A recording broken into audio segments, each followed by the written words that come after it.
Question of the டேல என்ன பார்க்க போகிறோம் அப்படின்னு பார்த்தீங்கன்னா, மேத்தமெட்டிக்ஸோட பேசிக்ஸ், அதாவது அடிஷன். இப்படி ஒரு பெரிய நம்பர் கொடுத்து எல்லாம் ஃபுல்லாக ஆட் பண்ணி இதோட வேல்யூ என்னன்னு கேட்டிருக்காங்க. ஆன்சர் ஆப்ஷன்ஸும் அவங்களே கொடுத்துட்டாங்க. நம்ம என்ன பண்ணுவோம் ஃபஸ்ட்டு, நம்ம வந்து எப்பயுமே இப்படி தான் எழுதி பழகிருப்போம். 876, அதுக்கப்புறம் 574, 321, 998 அப்படின்னு இந்த ஆர்டரில் இப்படி இருக்கிறது வந்து இப்படி எழுதுவோம் நம்ம ஃபஸ்ட்டு.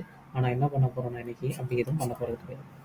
ஆன்சர் ஆப்ஷன்ஸில் ஒன்று எல்லோரும் நல்லா நோட்டீஸ் பண்ணீங்க அப்படின்னு பார்த்தீங்கன்னா, ஆன்சர் ஆப்ஷன்ஸில் எல்லா லாஸ்ட் வேல்யூமே, அதாவது 4, 6, 3, 5 எல்லாமே வேறு வேறு.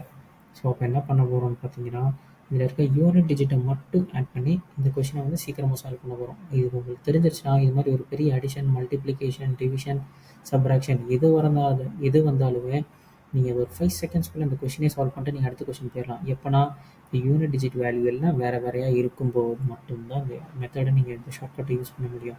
என்ன பண்ணணும்னு பார்த்தீங்கன்னா, 6 + 4 10, 10 + 1 11, 11 + 8 19, 19 + 5 24. ஸோ ஆன்சரோட எண்டிங் வந்து எனக்கு 4ல் தான் முடியும். ஸோ ஆன்சர் ஆப்ஷன் டி தான் கரெக்ட். இவ்வளோ பெரிய கொஷினை நான் அப்படி ஃபுல்லாக எழுதி நான் சால்வ் பண்ணுங்கிற அவசியமே இல்லை.